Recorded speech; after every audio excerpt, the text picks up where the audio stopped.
नमस्कार, आप देख रहे हैं लाइव इंडिया हर पल। मैं हूं आपके साथ रेखा मिश्रा। बिहार में बाढ़ से एक बार फिर से त्राहिमाम की तस्वीरें नजर आ रही है और वहां के लोग जो है वो बाढ़ से बेहाल है। दरअसल तटबंधों के टूट जाने की वजह से बाढ़ के हालात पैदा हुए हैं और ये हालात बेहद ही भयावह है। तस्वीरों के माध्यम से आप देख सकते हैं कि किस तरीके से बाढ़ से जनता बेहाल है और सबसे बड़ी बात यह है कि इस बेहाली में जनप्रतिनिधियों की आंख और नींद खुली हुई भी नजर आ रही है। तभी तो जनप्रतिनिधि जो हैं वो क्षेत्रों में पहुंचे हुए हैं, स्थिति का जायजा ले रहे हैं। यानी कि चिराग पासवान हो या फिर नीतीश कुमार हो, सभी जो हैं वो बाढ़ प्रभावित क्षेत्रों का दौरा कर रहे हैं। अगर हम चिराग पासवान की बात करें तो चिराग पासवान बाढ़ प्रभावित क्षेत्र में फिलहाल मौजूद हैं, लोगों से मिल रहे हैं, उनकी समस्याएं सुन रहे हैं, उनके बीच अनाजों का वितरण भी करते नजर आ रहे हैं।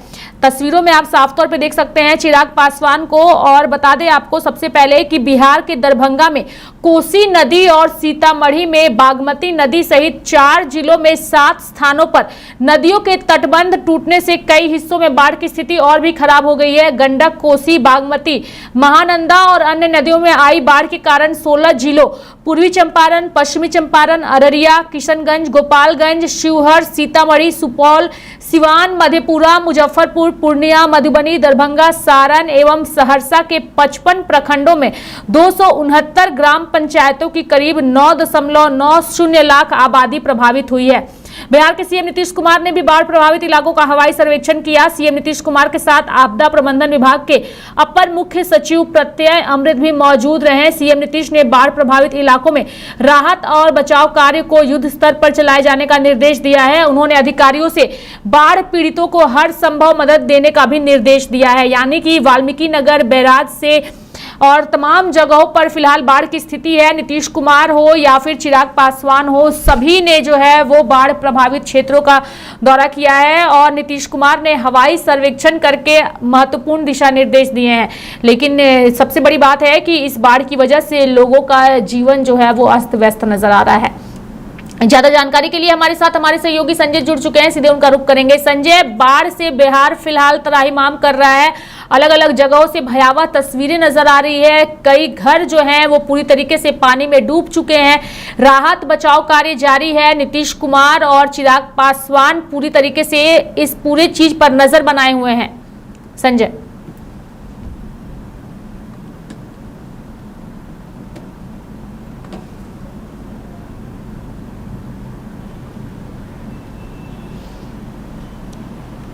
बिल्कुल, देखिए रेखा, जिस तरीके से चीख पुकार 16 जिलों में सुनाई दे रही है, बाढ़ प्रभावित इलाकों में जो बाढ़ पीड़ित लोग हैं वो काफ़ी परेशान हैं और वो इसी बात का चीख पुकार कर रहे हैं कि आखिर हमारे जो घर थे वो जो है इस नदी में बह गए हैं और कई लोगों की जानें जा चुकी है। करीबन 8 लोगों की इसमें जिंदा बह गए हैं, जिसमें एक बच्ची भी है और एक महिला की हार्ट अटैक से मौत भी हो गई है।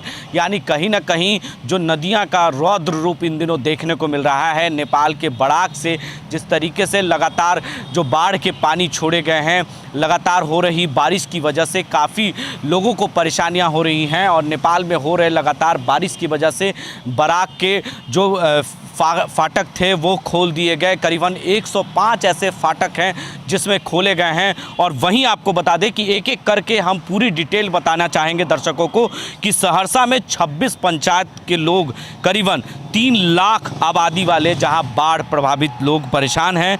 वहीं आपको बता दें कि पूर्वी चंपारण में भी उसी हाल का नज़ारा देखने को मिल रहा है। मधुबनी का वही हाल है जो कोसी तटबंध में से 1,10,000 लोग जो है निकाले गए हैं। अभी भी कई लोग वहां पर फंसे होने की खबर है। वहीं मधुबनी में भी कोसी तटबंध टूट गया है जिसमें 1,10,000 जो है लोग निकाले गए। मुजफ्फरपुर में बागमती नदी तटबंध टूट जाने के नतीजे से ओराई में अफरा तफरी का माहौल हो चुका है। वहाँ पर भी लोग परेशान हैं, जो NH पर आकर लोग अपना गुजर बसर कर रहे हैं। वहीं गोपालगंज में 32 गांव में पानी घुस गया है। तटबंध भारी दबाव के कारण जो है वहाँ पर भी तटबंध टूट गए हैं। गोपालगंज में भी 32 गांव में पानी घुस गया है। सहरसा में भी तटबंध के जो है टूट जाने से वहाँ पर भी पानी घुसा है। हाजीपुर में भी हाई अलर्ट है, बांध कभी भी 24 घंटे पर निगरानी पर है, कभी भी टूट सकता है। वहीं हाथीदा में भी सुबह 8 बजे से सुबह 8 बजे तक देखा गया है कि 27 सेमी गंगा का पानी बढ़ते हुआ नज़र आ रहा है। पटना में भी लगातार जो है खतरे के निशान से ऊपर पानी बह रहा है, क्योंकि नेपाल ने जिस तरीके से पानी छोड़ा गया उसके बाद से ही लोग काफ़ी परेशान हैं।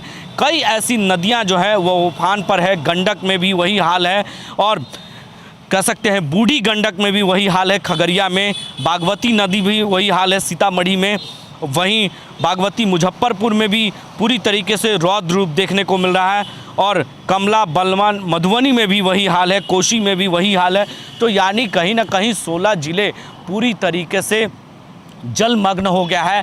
लोग सोच रहे हैं कि ये आपदा अचानक ऐसे कैसे हो गए। दरभंगा में रात में अचानक जो है पानी घुस गया और लोग जो है भागने के लिए, अपनी जान बचाने के लिए किसी तरीके से ऊंचे स्थान पर पहुंचे, लेकिन कई लोग उसमें बह भी गए हैं, ये भी खबर है। और पप्पू यादव जो पूर्णिया के सांसद हैं और निर्दलीय सांसद हैं, और ऐसे में वो दरभंगा में कैंप कर रहे हैं, लोगों से मुलाकात कर रहे हैं, बाढ़ पीड़ितों को मदद पहुंचा रहे हैं। ज़रूरत पड़ने पर अधिकारियों को, एसडीओ, डीएम को फ़ोन लगाकर अधिकारियों को दिशा निर्देश भी दे रहे हैं। अगर जो अधिकारी आनाकानी कर रहे हैं उनकी मदद पहुंचाने में उन्हें फटकार भी लगा रहे हैं पप्पू यादव।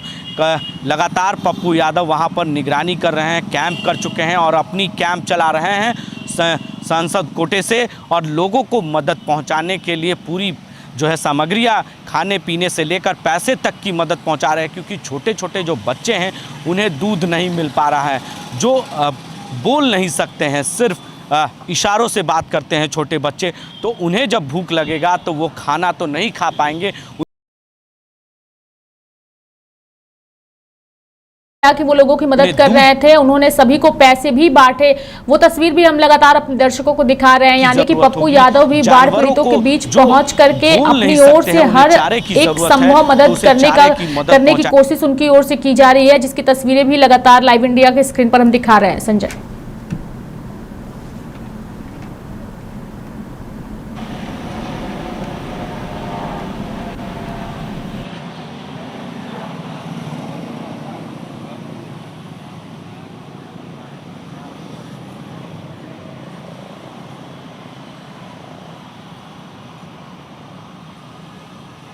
हाँ बिल्कुल, देखिए पप्पू यादव के साथ साथ चिराग पासवान भी आज सहरसा पहुंचे हैं और सुबह से ही बाढ़ पीड़ितों से मिल रहे हैं, सहरसा में लोगों की मदद पहुंचा रहे हैं।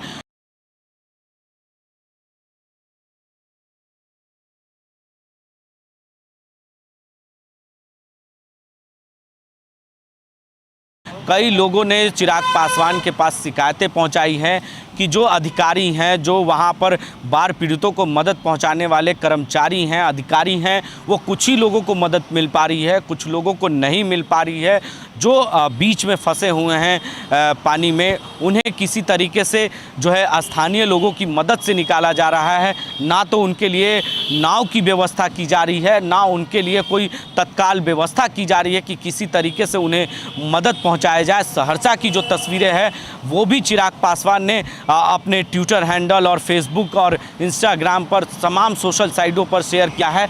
उन्होंने इस वीडियो को शेयर किया है कि किस तरीके से वो खुद लोगों की आप बीती सुन रहे हैं। कई लोगों को जो है आप बीती सुनकर चिराग पासवान भावुक भी हुए हैं और खुद अपने हाथों से बोरा उठाकर लोगों तक सामग्रियां पहुंचाने का काम चिराग पासवान कर रहे हैं। तो यानी सरकार के साथ साथ जनप्रतिनिधि भी अब मदद के लिए आगे आ रहे हैं और लोगों को मदद पहुंचा रहे हैं। रेखा, जो कहीं ना कहीं 16 जिला और 55 प्रखंड जो है बाढ़ से प्रभावित हो चुका है, लोगों का जीना मुहाल हो चुका है, लोग काफ़ी परेशान हैं और जो नदियां हैं वो उफान पर हैं और रौद्र रूप देख रहा है। लग रहा है स्थानीय लोग जिस तरीके से बता रहे हैं वहाँ के लोग कि जो नदी है उसकी पानी जो जलमग्न हो चुका है वो उनका पीछा कर रहा है। इस तरह से वो बता रहे हैं कि लगता है कि हमें जो बाढ़ का पानी है वो हमारा पीछा कर रहा है। कहीं ना कहीं ये बड़ी आपदा है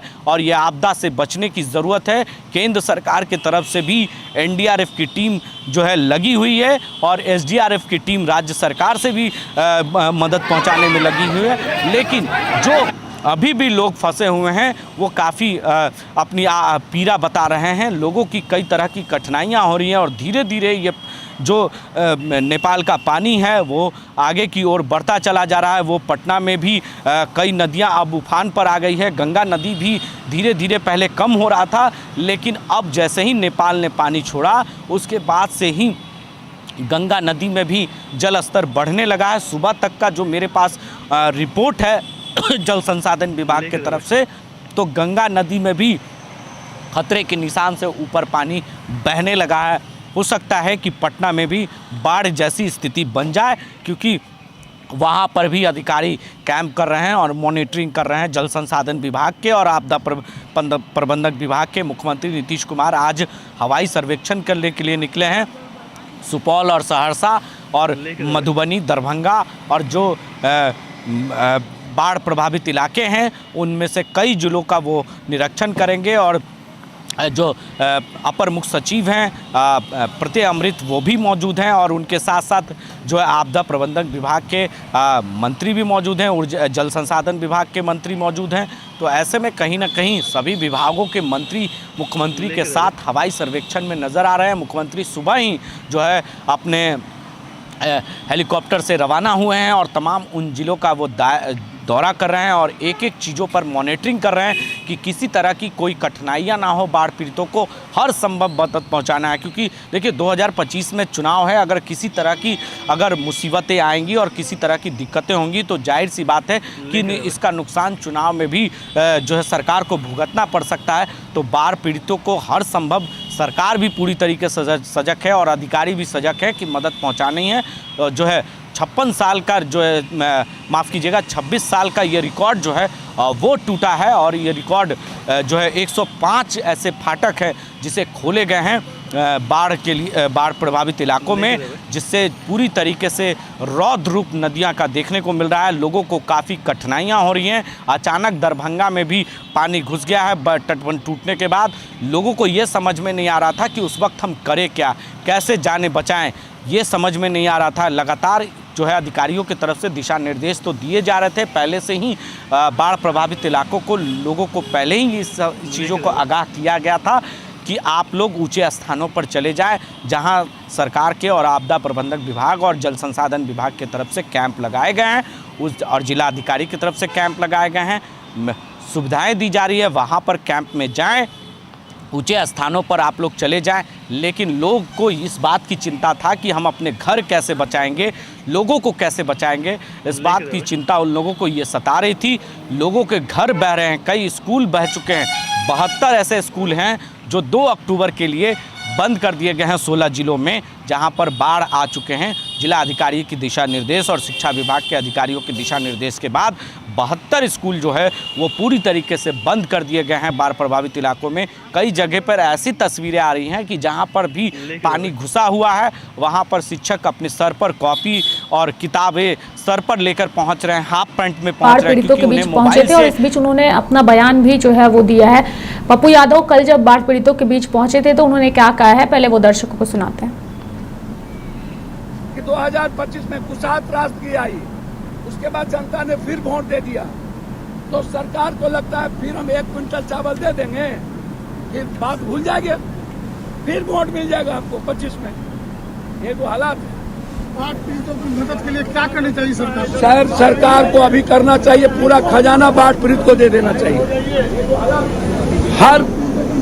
हर आधा किलोमीटर पर कम्युनिटी किचन और पूरी तरीके से फ्री चारा, मवेशियों की चारा की व्यवस्था, डॉक्टर की व्यवस्था, NDRF की व्यवस्था, निगरानी हेलीकॉप्टर के द्वारा। लेकिन सरकार 3 दिनों से कल से आज तक सोई हुई है और लोग भूखे हैं। सबसे बड़ी बात है कई लोग फंसे हुए हैं सर, कुछ बचे ही नहीं सर, और अभी तक NDRF नहीं आई सर, कुछ बचा नहीं। पी रहे हैं, कोई मंत्री कहीं कुछ कर रहा है। हेलीकॉप्टर अभी हरियाणा और जम्मू कश्मीर के चुनाव है, वहाँ पर 25 हेलीकॉप्टर है एक पार्टी के पास। आपको आप एक बात बताइए, 40 हेलीकॉप्टर लोकसभा में अरबों खरबों रुपया खर्च होते हैं, लेकिन बाढ़ पर कब खर्च होगा? हमारे मिथिला और कोसी सीमांचल के लोग कब बचेंगे? हमारी जिंदगी कब बचेगी? आम लोग की जिंदगी क्या ऐसे ही बर्बाद हो जाएगी? सारे फसल बर्बाद हो गए, सब कुछ बर्बाद हो गए। तो ये जनता जानना चाहती है कि हम लोग कब तक भूखे रहें, कब तक जात पात की हिंदू मुसलमान की गोटी खिलाइएगा, कब तक ये जात की राजनीति होगी? इस बांध के बारे में, कोसी की त्रासदी के बारे में तो आप जब ये बांध टूट गया तो कौन बांध बचेगा?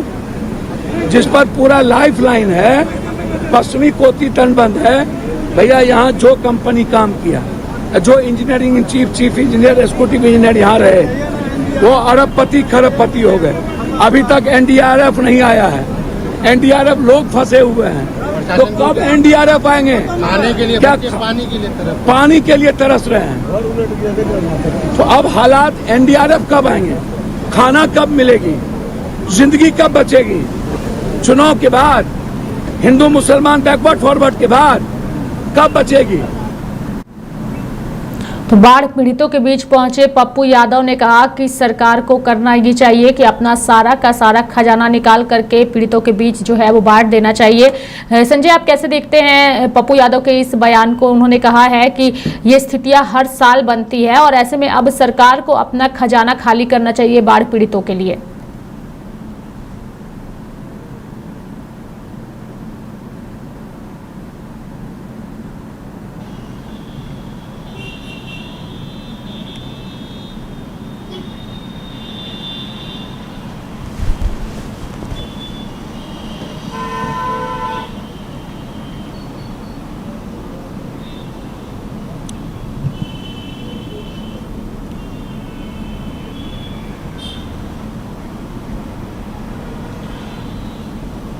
हाँ बिल्कुल, देखिए पप्पू यादव ने जो बातें कही है उसमें कहीं ना कहीं सच्चाई है, क्योंकि पप्पू यादव लगातार लोगों के बीच है दरभंगा में, और दरभंगा में बाढ़ पीड़ितों से मिल रहे हैं और सीधा मदद पहुंचा रहे हैं, हाथों में पैसे और अपने खुद बुलेट पर सवार होकर लोगों को नाव मुहैया करवा रहे हैं, उनके खाने पीने की सामग्रियां जो है पहुंचवा रहे हैं, उनको हर संभव मदद पहुंचाई जा रही है। छोटे छोटे बच्चों के लिए दूध भी पहुंचवा रहे हैं। वहीं चिराग पासवान भी लोगों के लिए मदद पहुंचवा रहे हैं, सहरसा में हैं वो सुबह से ही, और लगातार जो है सहरसा में हर गांव में जहां पर पानी घुसा है उन गांवों में ले जाकर लोगों से मिल रहे हैं, सीधा उन पीड़ितों से बातचीत कर रहे हैं। ज़रूरत पड़ने पर अधिकारियों को फ़ोन लगाकर फटकार भी लगा रहे हैं कि यहाँ तक मदद क्यों नहीं पहुँची है। कई ऐसे गांव हैं जो अभी भी लोगों की मदद नहीं पहुँच पाई है। सरकार जो है हवाई सर्वेक्षण कर रहे हैं सरकार के लोग। तो ऐसे में बिहार के मुख्यमंत्री नीतीश कुमार को ज़मीन पर उतर कर देखना चाहिए, और जिस तरीके से विपक्ष हमला कर रहा है और पूछ रहा है विपक्ष कि आखिर मुख्यमंत्री हवाई सर्वेक्षण कर रहे हैं, जिस तरीके से पप्पू यादव लोगों की मदद पहुंचा रहे हैं या चिराग पासवान मदद पहुंचा रहे हैं, उसी तरीके से नीतीश कुमार को खुद जाकर बाढ़ पीड़ितों से मिलनी चाहिए थी, लोगों से बातचीत करनी चाहिए थी। ये विपक्ष पूछ रहा है, और विपक्ष में जो है रोहिणी आचार्य अपने सारण की धरती पर हैं और लगातार बाढ़ पीड़ितों से वो भी मिल रही हैं। 2 दिनों से वो अपने छपरा और सारण की लोगों से मिल रहे हैं, बाढ़ पीड़ितों को मदद पहुंचा रही हैं। वहां पर आरजेडी के तरफ से कैंप लगाकर लोगों को खाने खिलाए जा रहे हैं, भोजन मुहैया कराया जा रहा है, लोगों को हर संभव आरजेडी के तरफ से भी जो है मदद पहुंचाई जा रही है। और वहां पर रोहिणी आचार्य मौजूद है, लोगों से मिल रही हैं, लोगों की बातों को सुन रही हैं, और वहीं से उन्होंने हमला भी किया सरकार पर कि जो काम सरकार को करनी चाहिए वो हम लोग कर रहे हैं। कहीं ना कहीं कई ऐसे जो जनप्रतिनिधि हैं, इस बार तो रोहिणी आचार्य ने जो है वहाँ की सांसद भी नहीं है, क्योंकि वहाँ पे सांसद नदारत हैं। ये सीधा आरोप उन्होंने लगाया कि राजीव प्रताप रूढ़ी पर हमला किया था, और कहा था कि जो वहाँ के वर्तमान सांसद हैं, 3 बार से जीत कर आ रहे हैं सांसद, लेकिन कहीं ना कहीं वो हर विपत्ति में, बुरे वक्त में इसी तरीके से गायब रहते हैं। कोरोना काल में भी और एम्बुलेंस को लेकर पप्पू यादव ने राजीव प्रताप रूढ़ी पर बड़ा हमला किया था, और इसी तरीके से उनके एम्बुलेंस में बालू ढोवाए जा रहे थे, जहां पर लोगों की मदद पहुंचाने की बजाय उस एम्बुलेंस से लोगों के लिए मदद ना की, बल्कि उसमें बालू पहुंचवाया जा रहा था उस एम्बुलेंस से। कई उनके जो फार्म हाउस थे, उन फार्म हाउस में उन्हें ढक कर रखा गया था। लास्ट में उन्हें जो है इसको लेकर राजीव प्रताप रूढ़ी को सफाई देनी पड़ी थी, और कहा था कि ड्राइवर ना होने की वजह से इस चालक को जो है सांसद निधि से जो एम्बुलेंस चलाए जाते हैं उसमें ड्राइवर नहीं है। ऐसे में इसी वजह से ये एम्बुलेंस यहाँ पर रखे हुए हैं। लेकिन पप्पू यादव ने ड्राइवर मुहैया कराने की भी बात कही थी एक वक्त में। पप्पू यादव लगातार हर इस दुख की घड़ी में मौजूद रहते हैं। पटना में जब जल जमाव की स्थिति हुई थी तो उस वक्त भी पप्पू यादव ट्रैक्टर से लोगों के मदद पहुंचा रहे थे, खाने पीने की सामग्रियां पहुंचा रहे थे। घर घर में जो लोग मौजूद थे उस वक्त उन्हें बच्चों को दूध पहुंचवा रहे थे। पटना के नाला रोड, कदम कुआं, उन इलाकों में जल जमाव की स्थिति बनी थी एक वक्त में। सरकार की काफ़ी किरकिरी हुई थी, लेकिन उसके बावजूद भी सरकार के कानों तक जू नहीं रेंगा और अब जाकर मुख्यमंत्री हवाई सर्वेक्षण कर रहे हैं। एक अन्य मार्ग से निकलकर वो लोगों को ज़मीन पर जाकर मदद पहुंचानी चाहिए, सरकार को खुद देखनी चाहिए। तो वो आला अधिकारियों को दिशा निर्देश सिर्फ दे रहे हैं, बंद कमरों में मीटिंग करते हैं, बंद कमरों में बैठक करते हैं और सीधे तौर पर वो हवाई सर्वेक्षण के माध्यम से ही जायजा लेकर फिर वो एक अन्य मार्ग में पहुंचते हैं और अधिकारियों को दिशा निर्देश देते हैं। तो यानी ये सरकार कहीं ना कहीं अधिकारियों के सहारे ही चल रही है और अधिकारी जितना मदद पहुंचाते हैं उतना ही मदद मिल पाता है। वो ज़मीन पर उतरकर सरकार कुछ भी हकीकत जानने की कोशिश नहीं कर रही है। आखिर पप्पू यादव भी सांसद हैं, चिराग पासवान भी मौजूदा केंद्रीय मंत्री हैं एनडीए की सरकार में, और रोहिणी आचार्य तो वहाँ पर एक कार्यकर्ता होने के नाते, एक नेता होने के नाते आरजेडी के वहाँ पर, और लालू यादव की बेटी हैं जिन्होंने अपने पिता को किडनी किडनी डोनेट किया था, वो बेटी हैं और लगातार बाढ़ पीड़ितों से वो भी मिल रही हैं। तो ऐसे में सिर्फ अधिकारियों के सहारे ही ये सरकार कहीं ना कहीं चल रही है। अधिकारी के सहारे ही लोगों की मदद पहुंच रही है। जितना मदद होनी चाहिए उतनी मदद लोगों तक नहीं पहुंच पा रही है। कहीं ना कहीं बाढ़ पीड़ितों की चीख पुकार 16 जिलों में सुनाई दे रही है। लोग काफ़ी परेशान हैं। स्थानीय लोगों की मदद से ही कुछ मदद पहुंच रही है, तो कुछ सांसदों की मदद से और कुछ सरकार की मदद से। कहीं ना कहीं मुख्यमंत्री नीतीश कुमार को ज़मीनी हकीकत जानने के लिए ज़मीन पर उतरकर बाढ़ पीड़ितों से मिलनी चाहिए थी, एक एक लोगों से मुलाकात करनी चाहिए थी, उनकी समस्या को जानना चाहिए था कि आखिर ये इस साल जो बाढ़ से 16 ज़िले प्रभावित हुए हैं वो काफ़ी लोगों के लिए भयावह है, लोगों के लिए डरावना तस्वीरें सामने आ रही है। कितने लोगों के घर बह गए हैं, कितने लोगों के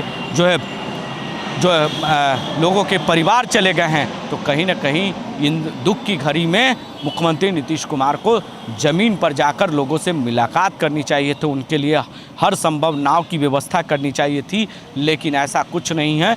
जो मदद थोड़ी दूर बहुत पहुंच रहे हैं वो सांसद और जिला अधिकारी के द्वारा जो मुख्यमंत्री के आदेश पर जो पहुंच पा रहे हैं वही पहुंच पा रहे हैं। बाकी ज़मीनी हकीकत कुछ और ही है रेखा। वहाँ पर सिर्फ लोगों की चीख पुकार और लोगों की समस्या एरिया है लोगों के रहने का, वो पूरी तरीके से जलमग्न है। लोग जो हैं वो छतों पर किसी तरीके से मौजूद हैं और ऊंचे स्थानों पर हैं। प्रशासन की ओर से हर संभव मदद भी पहुंचाई जा रही है।